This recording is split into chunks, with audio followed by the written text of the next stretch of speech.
आज शनिवार के दिन आगरा से लगातार हमारे सामने ऐसी तस्वीरें, ऐसे वीडियोस आ रहे हैं जिसमें करणी सेना की स्वाभिमान रैली में कई लोग हाथों में लाठी तलवारें लेकर पहुंचे हैं और बड़ी संख्या में वहां पर इस रैली के लिए लोग इकट्ठा हो रहे हैं। एक वीडियो आपको हमारे चैनल पर मिल भी जाएगा जिसमें हमने पहली इन्फॉर्मेशन आपको पहुंचाई कि आगरा में किस तरीके से पुलिस ने पूरी तैयारी कर रखी है और उसके जवाब में जो करणी सेना के सदस्य हैं वो लगातार रैली में पहुंच रहे हैं और तलवारें लहराई गई, लाठी डंडे लहराए गए। अब इस पूरे मामले पर क्या लेटेस्ट इन्फॉर्मेशन हमारे पास आ रही है, रक्षा जी बताएंगी। रक्षा जी, क्या इन्फॉर्मेशन है अभी? तो जैसे सुबह के वीडियो में हमने बताया था और हम लगातार जो भी स्टेटमेंट वहाँ से आ रहे हैं करणी सेना के युवा अध्यक्ष या फिर अलग अलग लोगों से जुड़े, हम ये देख रहे थे कि 5 बजे के बाद अगर 5 बजे तक रामजी लाल सुमन ने माफ़ी नहीं मांगी तो कुछ एक्शन वो लोग ले सकते हैं या कुछ कर सकते हैं। और अभी घड़ी में एग्जैक्ट 5 बज रहे हैं जब हम ये वीडियो शूट कर रहे हैं।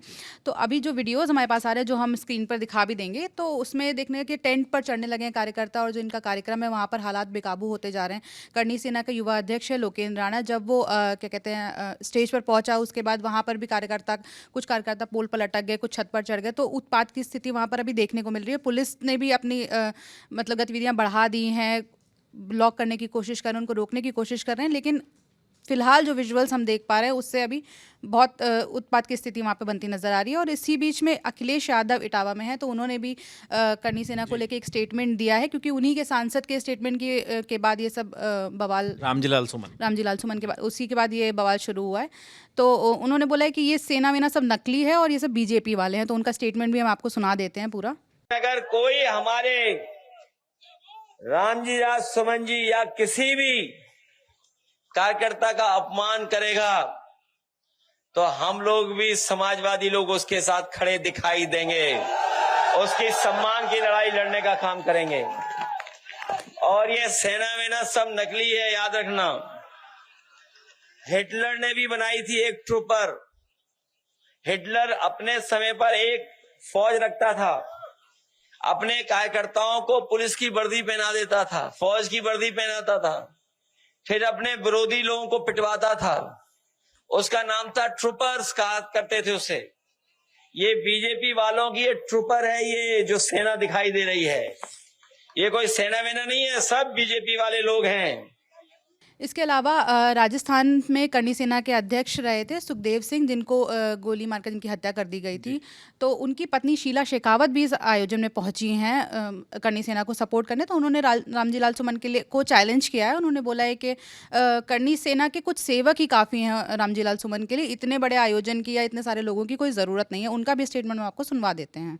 ये सिर्फ एक छोटा सा ट्रेलर है जो इतनी संख्या में हम लोग पहुंचे हैं, क्योंकि जो रामजी लाल सुमन ने बोला था उसका ये विरोध है और उसको हम ये दिखाना चाहते हैं कि जो गलत करेगा हम उसको बख्शेंगे नहीं। आज तो सिर्फ हम यहाँ शांतिपूर्ण तरीके से एकत्रित हुए हैं, लेकिन जब भी अगर आप लोगों में से दोबारा भी ऐसा कोई कांड करता है तो हम छोड़ने वाले नहीं है। करणी सेना किसी के बाप की पूंजी नहीं है जो बंद कर देंगे। करणी सेना हमारे दम पे चलती है, हम चलाते हैं। और करणी सेना को बंद करने के लिए किसी की औकात है तो आना फिर।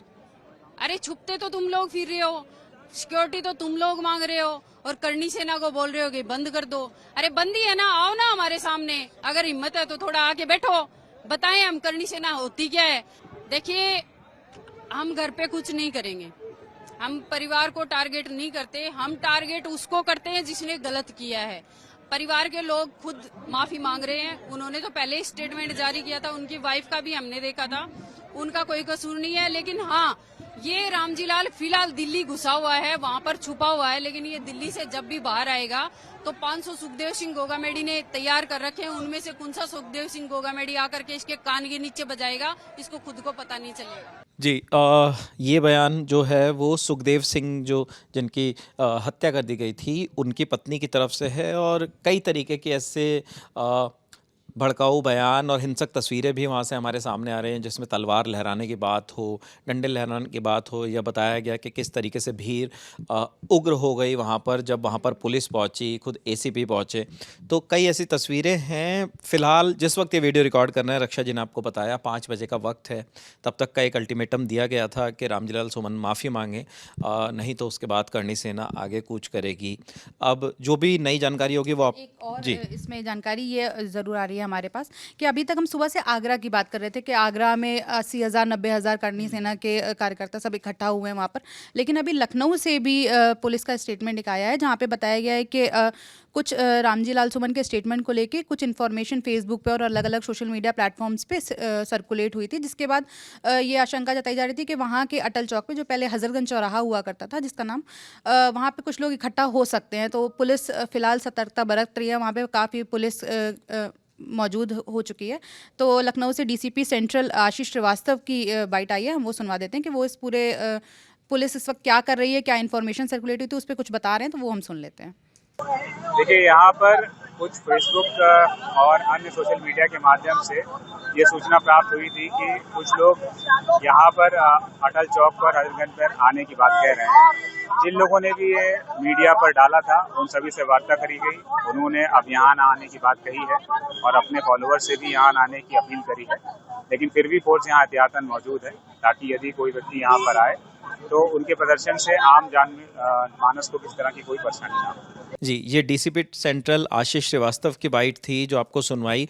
इसके अलावा रक्षा जी लगातार नज़र रख रही है, हमारी टीम नज़र रख रही है अलग अलग ज़िलों से, उत्तर प्रदेश के या देश भर के, जहां से भी ऐसी खबरें आ रही हैं वो आप तक हम पहुंचा रहे हैं। फिलहाल इस खबर में इतना ही, बाकी नई इन्फॉर्मेशन जो भी आएगी वो आप तक पहुंचाएंगे। शुक्रिया।